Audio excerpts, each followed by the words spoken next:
जय श्री कृष्ण चैतन्य प्रभु नित्यानंद श्री अद्वैत गदाधर श्रीवासादि गौर भक्त वृंद।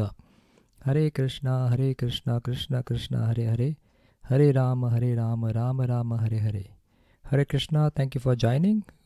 We are discussing verse number 19 of chapter number 1 from Srimad Bhagavad Gita. So, in the previous verse, what happened was all the Pandavas and the Pandavas, along with the other warriors on the Pandava side, they blew up their conch shell, and the conch shell was so loud, it was so uproarious that shattered the hearts of the sons of Dhritarashtra. So this is what is being discussed in this particular verse. So let's read the Sanskrit, and it goes as Sagosh Dhartarashtranam Hridayani Vayadanat Nabhascha Prithivam Chaiva Tumulo Abhyanunadayan.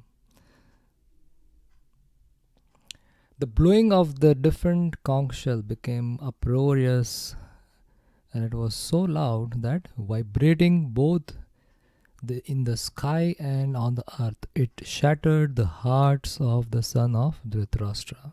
So, son of Dhritarashtra, in particular Duryodhana. So the sound was so tumultuous. Tumulo, the word is used earlier in one of the verses. Tumulo means tumultuous sound. And the sound was so great that the sound went from sky to earth. People can hear from long distance. So this actually shattered the hearts of the sons of Dhritarashtra. Why? Because of the sheer volume of the conch shell and the confidence that conveyed shook the hearts and shattered the confidence of the Kauravas. The conch shell were blown both by the Lord and the devotees, right? So combination of the Lord and the devotees, they were undefeatable. So feeling shaken, the Kauravas, they were like completely baffled by hearing this sound, and they were completely shaken. And these are the signs that the victory is actually awaiting for the Pandavas. The Pandavas are prepared for the victory, but the Bhagavad Gita also teaches that, everything may be going fine or everything may be going good, but in the least expected times, things can go wrong. So this was the situation of Duryodhana before the war. So he was so confident about what's going to happen in the war, and they are going to win. But as soon as he came into the arena, the Kurukshetra battlefield, and as soon as the conch shell were blown by Bhishma first, because he started, and seeing Bhishma, all the other sides, with the Kauravas and the Pandavas, they all started blowing the conch shell, and the sound became tumultuous, and that shattered the heart of Duryodhana and his brothers, because they saw the confidence in Lord Krishna, the Pandavas' confidence in Lord Krishna. So that was the fear of the Kaurava side. So let's see what Srila Prabhupada has to say in the purport. So the purport goes as follows. So the first paragraph is talking about Duryodhana's heart is shattered. So when Bhishma and the others on the side of Duryodhana blew their respective conch shell, there was no such heartbreaking on the part of the Pandavas. So the Pandavas didn't experience this shattering of their hearts, but the Kauravas, they experienced that. So who is saying all this? So this has been said by Sanjaya. So Sanjaya is narrating this. So Sanjaya actually could see the entire battlefield, and he could see the entire battlefield, and simultaneously he could see the expressions of everyone. So this was a special vision given to Sanjaya by Vyasdev. Before the war, he was given the vision to see what is going on, and that's how he could narrate. So he could see and he could actually feel what is going on in their heart. So that is what he is narrating. Such occurrences are not mentioned. So Sanjay didn't mention this kind of things in Srimad Bhagavad Gita. But in this particular verse, it is mentioned that the hearts of the son of Dhritarashtra were shattered by the sound vibrated by the Pandavas party. So why is that happening? Why the Pandavas were not fearful? So Prabhupada explains that in the last part of this purport. He says why Pandavas are not fearful. This is due to the Pandavas and their confidence in Lord Krishna. So the Pandavas were knowing the fact that Lord Krishna, who is the Supreme Personality of Godhead, is in their side. So that gave them immense confidence, and they knew that wherever there is Lord, there is always fortune. There will be no chance of misfortune.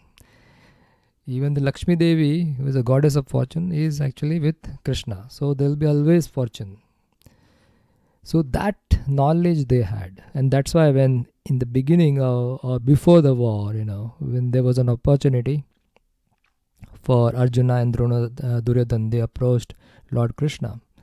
And there was an opportunity to take the army of Krishna on one side, and on the other side Krishna, who will be there, but he will also not going to lift any weapons. But Lord just being there on our side, that's it. We don't need anything else. So this is the confidence Arjuna had, that I only need you. I don't need anything. I don't need your army. Yeah, the army is fallible, but Lord is infallible. Lord will always keep his word. He will always keep his promise, and Lord will be always on the side of dharma. So Arjuna was given the opportunity to choose, and he chose Krishna.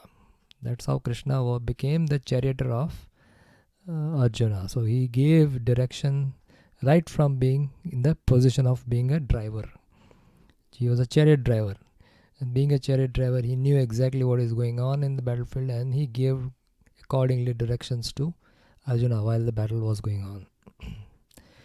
So in the purport, again continuing, one who takes shelter of the Supreme Lord has nothing to fear, even in the midst of greatest calamity. So this is the point we are going to further discuss.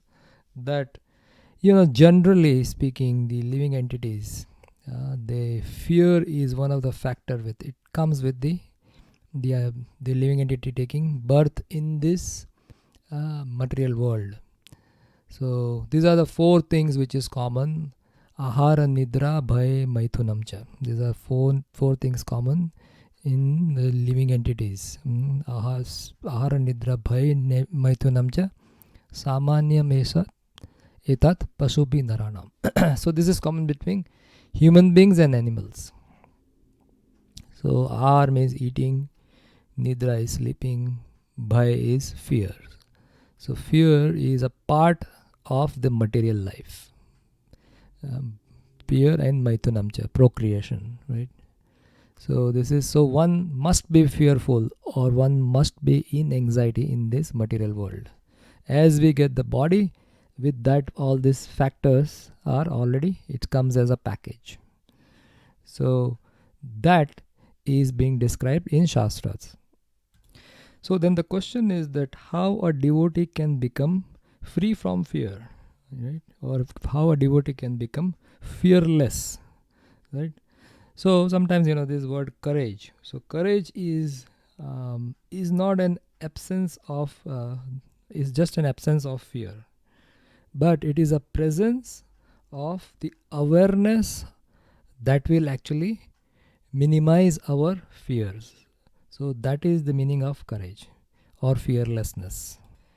Then we can see sometimes that the people are fearless, or some people may be fearless, but that could be also because of ignorance. So if they don't know anything, then they can be fearless.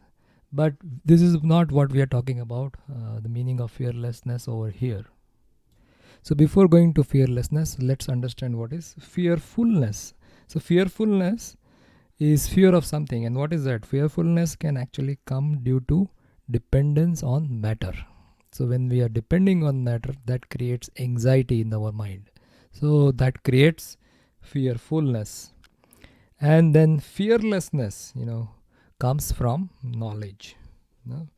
What is that knowledge? So fearlessness comes from the knowledge that actually I am not this body, but I am soul, and I am part and parcel of Krishna. I am connected with Krishna. And the most important thing is Krishna is my well-wisher and he is my protector. So in this way, the devotee can overcome fear. In the presence of the Lord, whatever it may be, the problems are totally insignificant.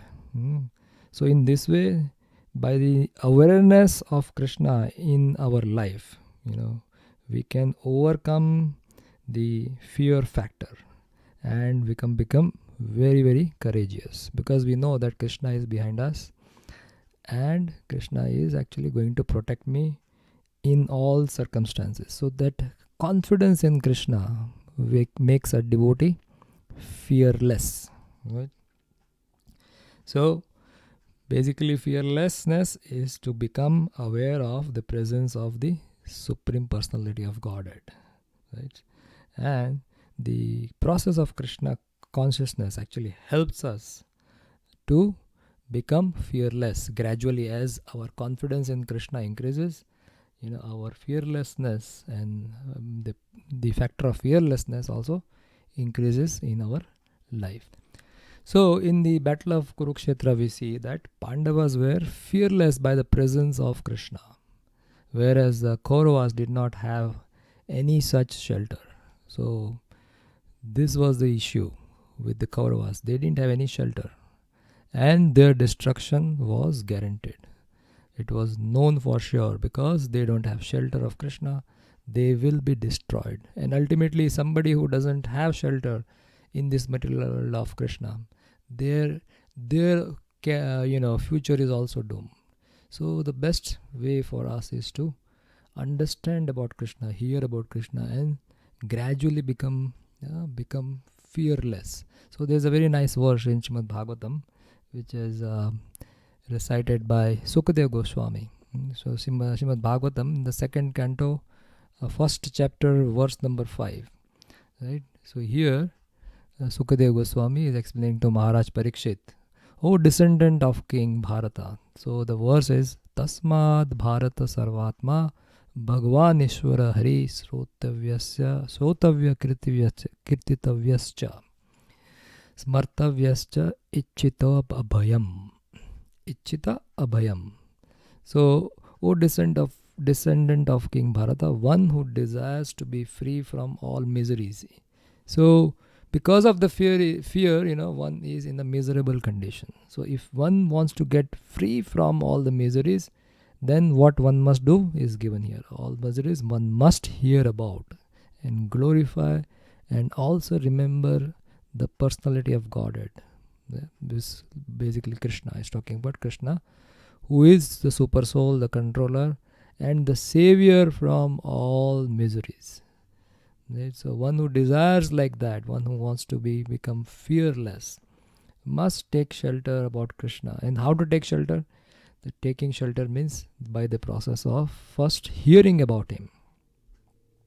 The process of taking shelter begins by the process of hearing about Krishna, and then glorifying him, and also remembering Krishna in the heart. So when we remember Krishna in the heart, in this way, our heart becomes fearless, because we know that there is somebody who is going to protect me. Like a child, see the example of a child. The child is totally fearless, because his fearlessness is because of his dependence on the parents. He knows my parents are there with me. My parents are going to protect me. So that's how the child becomes fearless. The child can be also fearless because of ignorance. But if the child is fearless because he knows that my parents are going to always take care of me, I don't have to worry. My parents are my well-wishers, and they are always going to protect me. So in this way, the child can become very fearless very easily, actually.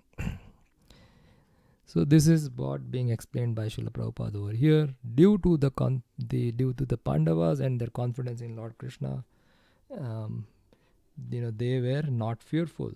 And one who takes shelter of the Supreme Lord, then he has nothing to fear. He becomes Sanath. Sanath means there is a protector who is going to protect him. Otherwise, Anath means without a parent, so without any protection.